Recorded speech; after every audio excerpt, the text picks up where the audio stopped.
Why did you write the book Lost and Found? My sister, she is intellectually disabled. She has a special need, and my grandmother, was raising me and my sister, and she was supposed to attend Morris Brown after she finished high school. But as you know, Morris Brown closed its doors, and my sister didn't have anything to do after she graduated high school. No one was knocking on her door saying, hey, we have this opportunity for your child to participate in XYZ.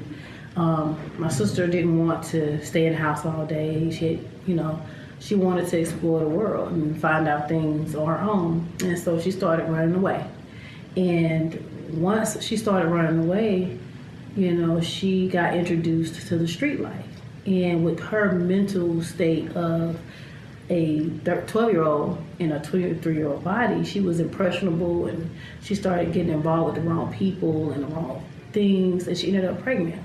And in the midst of that, we were asking for help, and it was nothing that we could do. They considered her grown and able to make decisions on her own. They would get her, retain her, and tell us, hey, we can't keep her. If you don't come and get her, we'll have to release her back to the streets. And because of that, it got to a place where a child was born, an innocent life was created. And from there, it was, okay, we can help you do this and do that. But at the time, I felt like it already had gotten to a point where it was just out of control. And I feel as though if my grandmother had a plan of action in place before she got out of high school, if she had resources and people guiding her beyond the IEP, beyond the special education program, that would really help her transition into adulthood or transition into college, an inclusion program that I've read here at Georgia State that they have, or other colleges have inclusion programs for children that have special needs or intellectual disabilities, to give them something to look forward to on a day-to-day basis. Even though they have a special need, it doesn't mean that they don't have the same desires, the same hopes, the same dreams that you and I have to have a normal life. And so I think that reading through all the resources that I've read through, from finding out the different waiver programs and finding out the different day programs and finding out what needs to be done when they reach 8th grade, 9th grade, different checkpoints that needed to be established when they're meeting with the IEP program, when they're meeting with special education. It should be someone there giving some type of transitional plan or assistance for that parent to say, hey, it's time to start thinking about, what are we going to do when my child gets out of high school? How are they going to live? Are they going to live with other, young adults like them? Are they going to live by themselves? Are they going to live in a community? Who's going to take over the financial piece of it, the SSI checks they receive, or who's going to take over their health decisions and health situations that may present itself? And do I need to seek some type of legal ramifications and put those in place before they graduate, before they reach 18, so that the parent can make those health decisions or those financial decisions? This book pretty much gets the conversation started. I want parents to start thinking about, what do I need to do for my child? Because they're not going to be a child forever. They're not going to be a teenager forever. They're not going to be in my home forever. And at some point, I will leave this earth, and I need to know that my child will be okay.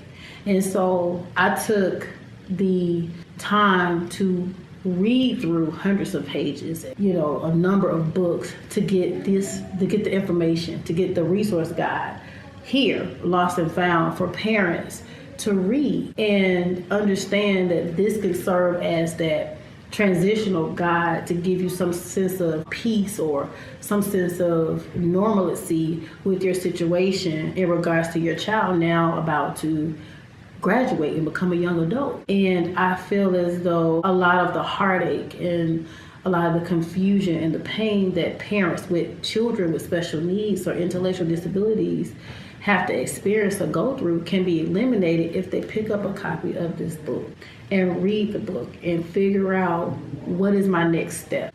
What is my next move? What is it that my child wants? What is it that I want? Can we come to a common ground and figure out how our lives together, my life as a parent of a child with special needs or intellectual disabilities, and how my child sees themselves in the world, and how we can come on a common ground and figure out how to do this thing as a parent of a young adult who has special needs, who still wants to live somewhat of a normal life.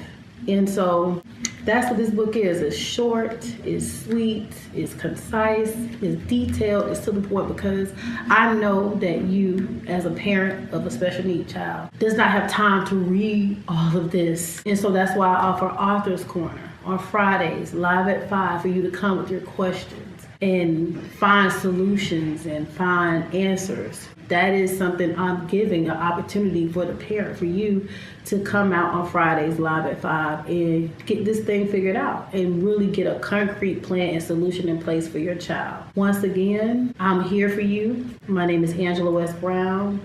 I'm an educational life coach and consultant, and this here is a resource guide for you, for your sister, for your aunt, for your uncle, for anyone who has a child with an intellectual disability and they need help, they need guidance, they need some type of, even an outlet, because I share my story in this book as well. And so my goal is to empower the parent so that we can reach each child one parent at a time.